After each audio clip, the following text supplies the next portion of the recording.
네, 안녕하세요. 매일 아침 빠르게 만나는 미국 주식과 테슬라 소식 아트라운 TV입니다. 엔비디아 실적 발표되었습니다. 역시나 서프라이즈를 기록을 했어요. 시장은 계속 갈 수 있을까요? 이 점 같이 알아보도록 하겠고요. 그런데 테슬라는 오늘 왜 하락을 했을까요? 그 이유도 알려드리도록 하겠습니다. 그리고 로보택시 디자인에 비밀이 있는 것 같아요. 이 점도 알려드리도록 하겠습니다.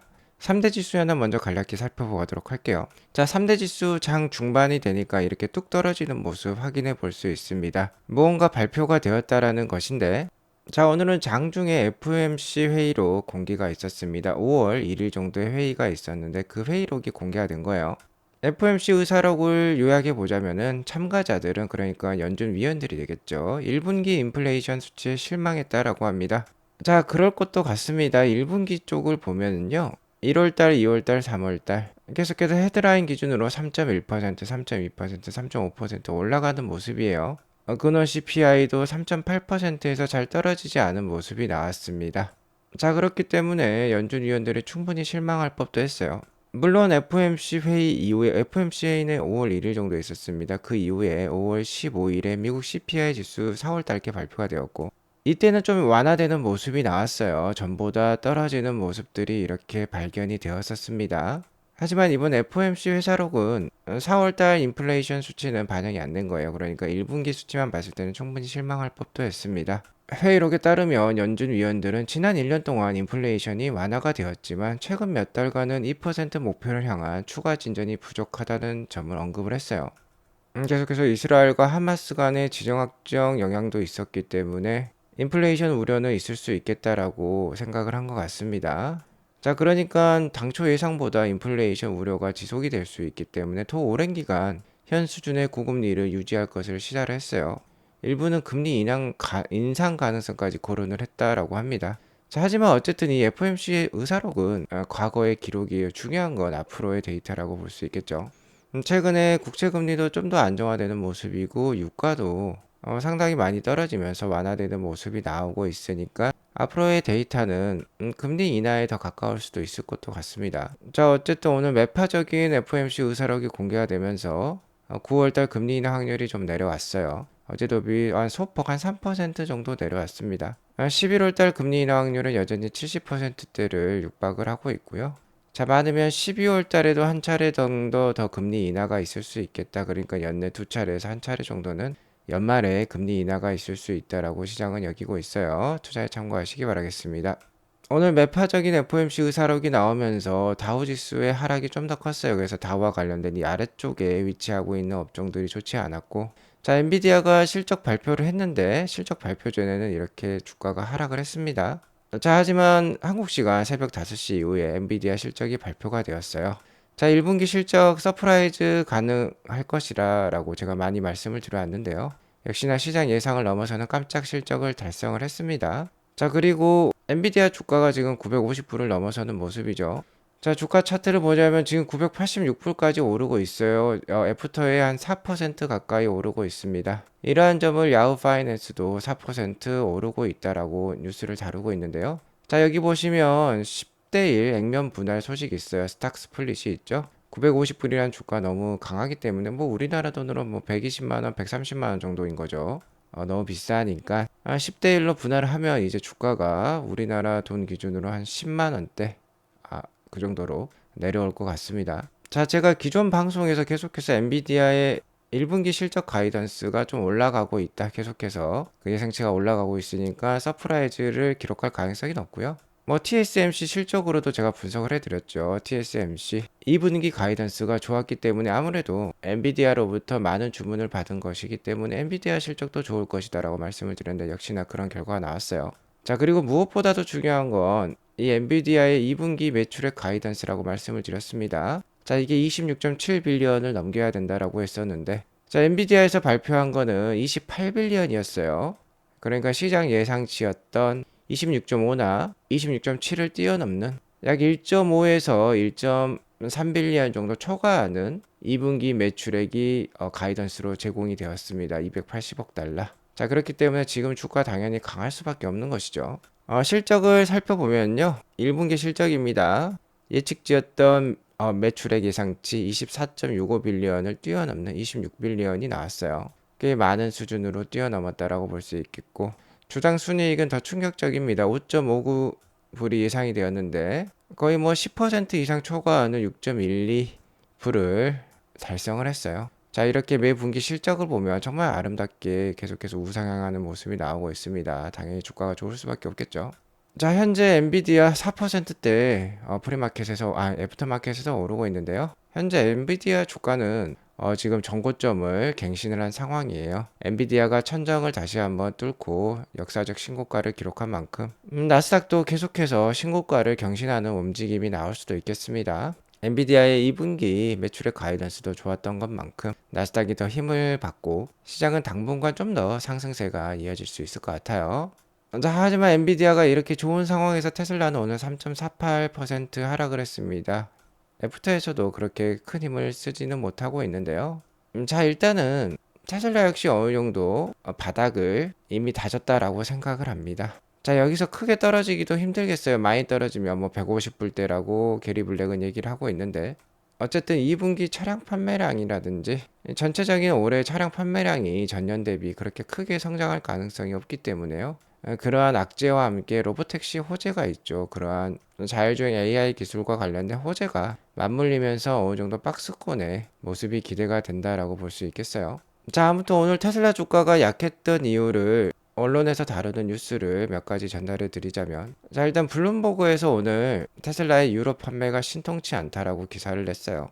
여기 그래프를 보시면 테슬라의 유럽 판매량, 월별 판매량이 나오고 있는데, 자, 이렇게 3, 4월 달 들어서, 특히 4월 달 들어서 이렇게 고꾸라진 모습 확인해 볼 수 있습니다. 4월 달 판매량이 14,000대보다 적다라고 해요. 자, 최근 15개월 동안의 가장 낮은 판매량을 기록한 4월 달이라고 합니다. 4월 달은 2분기의 첫 분기인데 판매량이 약했다라는 거고요. 자, 이거는 이렇게 계절적인 요인이 있어요. 매 월마다 이렇게 들쭉날쭉한데요. 분기 말로 갈수록 좋습니다. 왜냐하면 분기 초에 중국에서 많이 수입을 해와서 입항이 되면 분기 말로 갈수록 실제로 디스트리뷰션이 되는 거죠. 자, 아무튼 추세는 약간 우하향 추세라서 좋진 않아요. 2022년과 2023년을 보면 이렇게 우상향 추세지만 현재는 우하향 추세라는 거죠. 자, 일단 국가별로 EV 신차 침투율을 한번 살펴보면요. 북유럽과 서유럽 국가들은 좀 괜찮습니다. 특히 북유럽 국가들은 2024년의 침투율이 2023년보다 높아요. 특히 노르웨이와 같은 경우는 신차 중에 지금 90% 이상이 배터리 EV입니다. 자, 하지만 이런 북유럽은 그렇게 시장이 크지 못해요.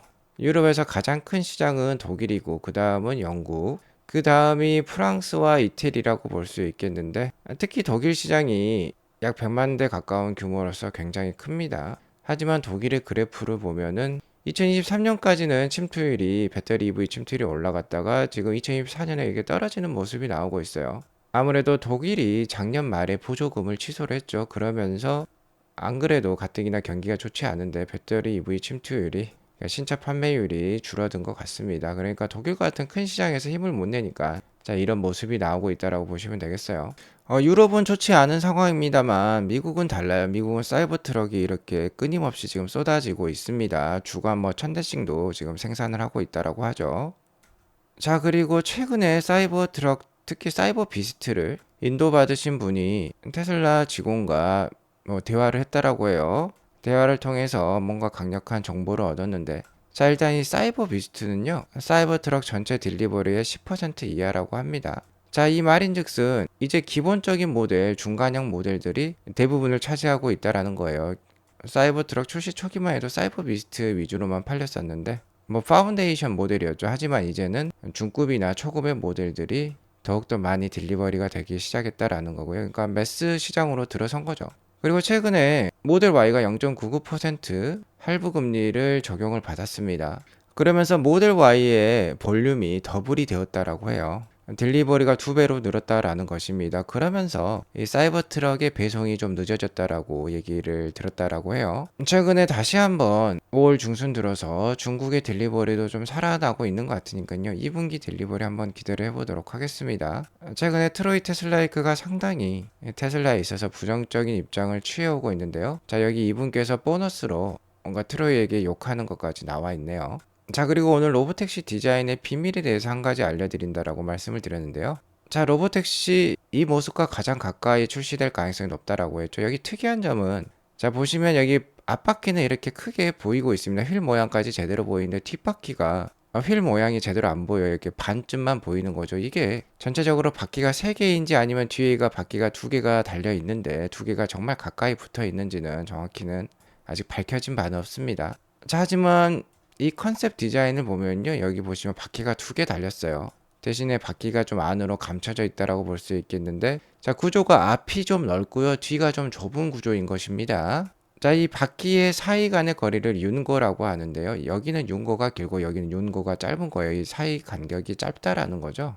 자, 이와 관련돼서 모빌리티 널드님께서 뭔가 새로운 인사이트를 제공을 하고 있어. 그래서 제가 알려드리는 건데요. 물론 이게 사실이 아닐 수도 있습니다. 하지만 충분히 그 가능성은 있으니까 말씀을 드리겠고요. 자, 앞에서 설명을 해드렸듯이 지금 테슬라가요. 문은 위로 열리고 자, 이렇게 뒤로 갈수록 캐빈이 좁아지는 구조예요. 그렇죠. 아무래도 3륜은 아니겠고 4륜인데 후륜의 윤고가 매우 짧은 3륜 같은 4륜일 가능성이 높다라는 겁니다. 자, 이렇게 되면 이 차량의 카테고리가 NEVS가 될 수 있다라고 해요. NEVS가 뭐냐면요. 바로 조속 전기 자동차가 되겠습니다. 영어로는 뭐 Neighborhood Electric Vehicle이라고 적혀 있네요. 그러니까 버스로 따지면 조그마한 마을 버스 뭐 그런 느낌으로 보시면 되겠습니다. 거의 시내만 주행하는 차량이라는 거죠. 자, 보시면 여기 크기도 보면 좀 작은 편이에요. 그러니까 충분히 저속 전기 자동차, 물론 골프카트 수준은 아니겠습니다만 이렇게 저속 전기차가 될 가능성도 있다라는 겁니다. 테슬라가 왜 저속 전기차 NEVS로 만들려고 하는 것이냐? 자, NEVS는요. 운전면허를 요구하지 않는 주가 꽤나 많다라고 합니다. 미국에서요. 이 차량 같은 조그만한 전기차를 모으는 데 있어서는 운전면허를 필요로 하지 않은 주들이 꽤 많다라고 해요. 그리고 현재 8월 8일에 로보택시를 공개하는 테슬라는요. 아직도 웨이모와 크루즈와 같은 자율주행 퍼밋을 신청하지 않은 것으로 알려져 있다고 합니다. 자, 그러니까 이러한 퍼밋이 없이 자율주행 서비스를 본격적으로 실시를 하려면요. 이런 NEVS 카테고리에 들어가서 운전면허를 필요하지 않게 되면은 자율주행을 아주 빠른 속도로 보급을 할 수 있다라는 것이죠. 로보택시를. 자, 그리고 이 NEVS가 되려면요. 차량의 무게 제한이 있다라고 합니다. 3000lbs라고 해요. 자, 이렇게 무게를 줄이려면 당연히 차체 크기를 좀 줄일 필요가 있겠죠. 그러니까 2인승으로 만들고 최대한 군더더기를 덜어낸 것도 같습니다. 자, 여기에서의 인사이트는 테슬라는 8월 8일 로보택시를 단순히 기술 시연으로 생각하는 게 아닐 수도 있다라는 거예요. 매우 빠른 속도로 실제 차량을 배포하고 서비스하려는 계획이 엿보이는 차량의 형태라고 볼 수 있겠습니다. 뭐 어쨌든 뚜껑을 열어봐야지 그 결과를 알 수 있겠습니다만 테슬라는 이 제품에 대해서 상당히 심혈을 기울이고 전략적으로 접근하고 있다라는 것을 알 수 있었어요. 테슬라는 정말 다른 차량입니다. 여기 보시면은 모델 3 같은데요. 자, 이렇게 뭐 물이 지금 홍수가 났는데 이러한 뭐 길을 거침없이 지금 나아가고 있는 모습 확인해 볼 수 있습니다. 뭐 중국에 있는 영상 같기도 한데요. 여기 보시면 차량이 지금 물에 잠겨 있는데 잘 가고 있어요. 미국 영상인 것 같습니다. 테슬라 코너믹스 님이 올려주셨으니까.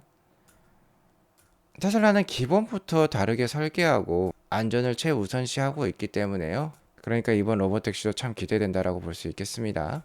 자, 그리고 어제 현대차가 9.49%나 오르면서 역사적인 신고가를 갱신을 했어요. 우리 기업의 주가가 잘 오른다는 모습은 참 좋은 모습이라고 볼 수 있겠는데 이러한 모습을 보면 자, 아직까지도 뭐 하이브리드가 대세인 것 같기도 해요.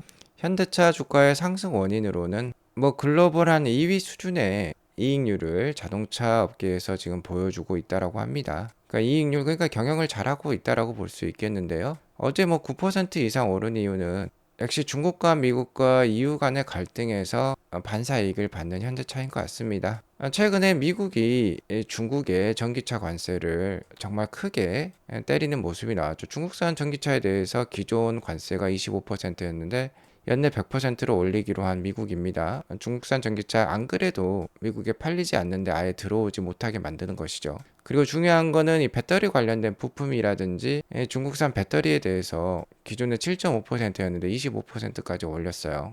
중국산 배터리 역시 미국에 수출하기는 상당히 어렵겠다. 중국 업체들이 미국의 배터리를 팔려면 미국에다 공장을 세우라는 뜻이나 다름없죠. 자, 미국과 중국이 이렇게 갈등을 하면 그 사이에서 한국은 반사이익을 얻을 수 있습니다. 자, 이에 따라서 중국 역시 미국과 EU에 보복 관세를 적용하기로 했어요. 미국과 EU에서 수입되는 차량에 대해서 내연기관 포함입니다. 25% 관세 부과를 고려 중에 있는 중국입니다. 다만 EU에서 중국으로 수입되는 차량은 약 80만 대 규모로 그렇게 많지는 않다라고 해요. 아무튼 이러한 뉴스가 나오면은 한국산 자동차가 역시나 유리하다라고 볼 수 있겠습니다. 세계 최대 자동차 시장인 중국과 미국과 EU에서 이렇게 서로 다툼이 있으면요. 자, 한국이 그 사이를 비집고 들어가서 중국, 미국, EU에 차량을 수출하면 되는 거니까 현대차가 이렇게 크게 오른 것 같아요. 현대차가 9% 오른 동안에 그리고 신고가를 갱신하는 동안에 테슬라는 계속해서 170불대, 180불대를 보이고 있어서 좀 안타까운 모습인데요. 일단 이 하워드님에 따르면 테슬라 주가의 시저널리티, 그러니까 계절성이 있다라고 합니다. 11년 통계를 봤을 때 주가 상승률이 가장 좋았던 때가 5월 24일부터 8월 4일까지였다라고 해요. 그러니까 어느 정도 3분기 주가는 기대가 된다라고 볼 수 있겠고요. 다만 세 가지의 고비가 있죠. 6월 13일에 주총이 있습니다. 일론 머스크가 특히 보상 플랜과 관련해서 투표에 있어서 승리할 가능성이 높다라고 점쳐지고 있지만 그 결과는 뚜껑을 열어봐야 알겠죠. 물론 일론 머스크의 보상 플랜이 통과가 되고 일론이 승리한다라고 하면 정말 주가가 이런 모습이 나올 수 있어요. 자, 그리고 7월 17일에 테슬라 2분기 실적이 공개가 되겠는데 로보택시 공개 이전에 최대 고비가 될 것 같습니다. 자, 2분기 실적에는 차량 판매량이 어느 정도 반전이 일어나야 돼요. 그렇지 않으면 주가가 다시 한번 주저앉을 수 있기 때문에 중요한 시점이라고 볼 수 있겠습니다. 물론 차량 판매가 신통치 않더라도요. AI라든지 FSD 관련된 채택률 이런 것들이 올라갔다라는 증거가 있으면 그러한 기대감에 주가가 또 반등할 수도 있겠죠. 그리고 8월 8일 로보택시 공개가 있으니까 충분히 이렇게 3분기 주가 8월 4일까지는 좋은 모습이 나올 수도 있을 것 같습니다. 하지만 역시나 중요한 거는 끝판왕 휴머노이드 로봇 옵티머스가 세상에 제대로 공개가 되고 상용화 될 때까지 현재 테슬라 주가 약세를 이용해서 잘 모아갈 필요가 있겠어요. 좀 더 길게 볼 필요가 있겠습니다. 오늘 이것으로 방송을 마치겠고요. 오늘 방송이 도움이 되었으면 구독과 좋아요 알람 설정 꼭 눌러주세요. 행복한 하루 되시기 바라겠습니다. 감사합니다.